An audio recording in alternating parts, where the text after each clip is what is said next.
Sanibonani molweni namkela kweSASA-TV ngesiXhosa.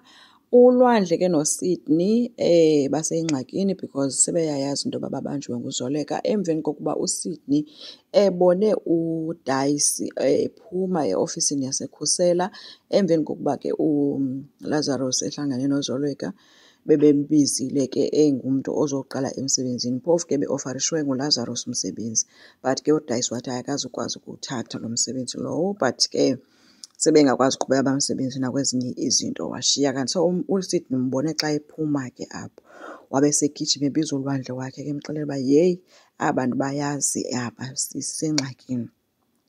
Bathe besathetha ke wabengena kuLazarus ehlangene nozoleka, bafika ke sebezobagcwalisela ke bebavisa nditsho nee-voice notes ebebezifihla nayo yonke into. Esithi uzoleka nenze umsebenzi omhle kakhulu ngokuklina yonke idate ibisenzeka kwinto yeseva yasekhusela, kodwa nalibali into yoba ezinye izinto singakwazi uphinda sizifumane. So babaxelela ke into yoba kuzawufuneka nenze i-statement ke esichazayo into yoba niyayazi yonke le nto eyenzeka apha because akufuneka nifake wonke umntu lapho, i-board members and everyone wasekhusela kule nyuva dam niyenzileyo nina nobayi-2.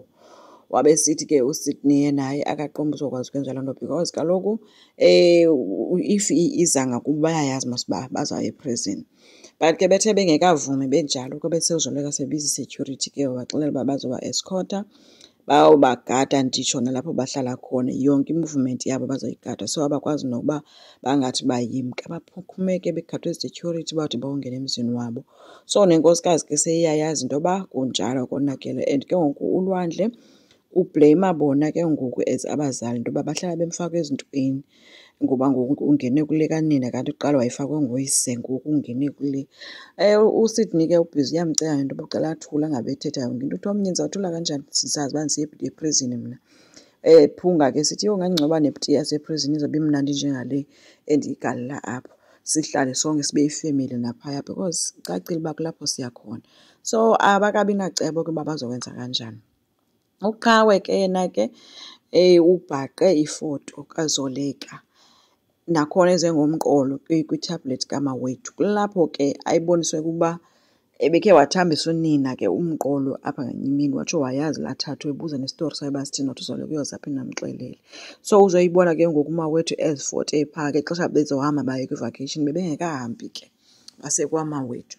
Wayibhaqa ke le nto emveni kokuba besebuza ke kumawethu into yoba kwenzeka ntoni, theni ifoto kanina isefowunini yakhe. Umawethu kangakwazi ukuphendula guys, okay qha wamlida ke ngeempendulo esithi wena kaloku ucacile into yoba ngeli xesha mna ndibhaqwa nguzoleka uba ndithandana nawe ndize kwakho wovele wohlukana nam same time. Seyicacile yonke into yoba vele yayivele injalo le nto, yiyo nto wavele wandiyeka. Ube ngathi omnye hayi ndicela uhlale phantsi ucacisele. Kangakwazi uqhawe ke nokwehlisa umsindo, uvele wamgalela ngempama ke guys wawugqiba wamshiya apho.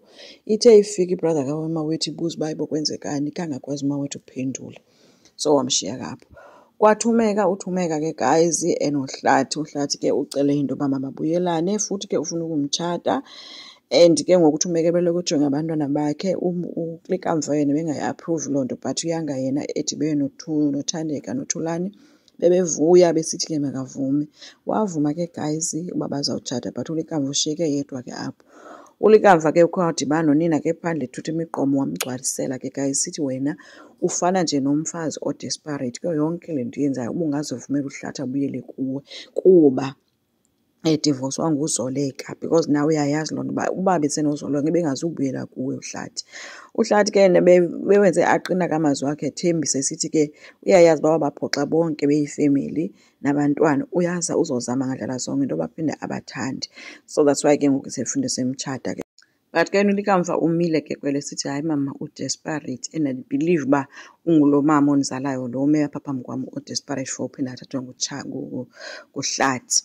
So uthumeka ke wamgcwalisela ke sithi ke ihlukana neendaba zabantu abadala. Okokuqala utatakho nguhlathi ayisoze itshintshe le nto le and sukuyingena. So yena unale nto ithi ke ekugqibeleni kaloku 20 years wonke ehleli nohlathi, and xa sencuka noThandeka umbalisela into yoba noko inoba izawuba bhetele le nto ngoku nasecaweni because uzawuba nguMrs Mabandla athi abuyiselwe enkonzweni. So besithi ke ngoku uThandeka hayibo ungathi kanti uyenza yonke into yenzela into yecawa. Athi omnye no ayikho njalo but ekugqibeleni neminyaka le ndihleli nohlathi sengisho uba umuntu endimaziyo. If bendisiya kuJustice ngoku, uJustice unabantwana bakhe nawufuna ndimane ndi-explain-a ndisenza yonke le nto, but ingathi sekubhetele kwa uhlathi kunoJustice. So uThumeka ke uyaqhubeka ke guys. Uqhawe ke yena uZoleka uyamkhangela akamfumani efowunini, dale ezula endlini ekhangelana uyafowunile ezihhotela abafikanga. But ke ngoku uthe kusenjalo kwafika umawethu ufike watsho into yoba uQhawe seyayazi yonke into yethu eyenzekayo. Thu-ke uZoleka besebuza uba ziifoto bezithini ezisefowunini yakho, nifota kanjani futhi mna ndingazi. Ayisakwazi uphendula ke le khona bekutheni uze ungazidilithi ayiphenduleki. Bathe besahleli ke yatsho inokho emnyango kanti nguQhawe. uZoleka ahambe omvulela ke xa efikayo qha besembuza umbuzo oyi-one uba mama lonke eli xesha wena ubhizi ujongana ne-boyfriend yam awubhitreyanga utata kuphela nam. Athi omnye no into yam mna nomawethu into engakhange ibe into ecacayo etheni. Ube sesithi ke uQhawe okulungile ke into yokuqala ufike wayenza wena ukufika uzijolele before uyokhangela mna ndingumntanakho kuyo yonke into oyenzileyo. So uthe besathetha ke guys kwavela kwathi gqi nomawethu ke hayi ke wavela wayidibanisa uQhawe yonke le nto wabona uba hayi i-out. So asiyazi ke guys izawuphelela apha into kaZoleka noQhawe kodwa kubi. Enkosi ngicela siqhubeke subscribe, silike, singakhomenta futhi bye.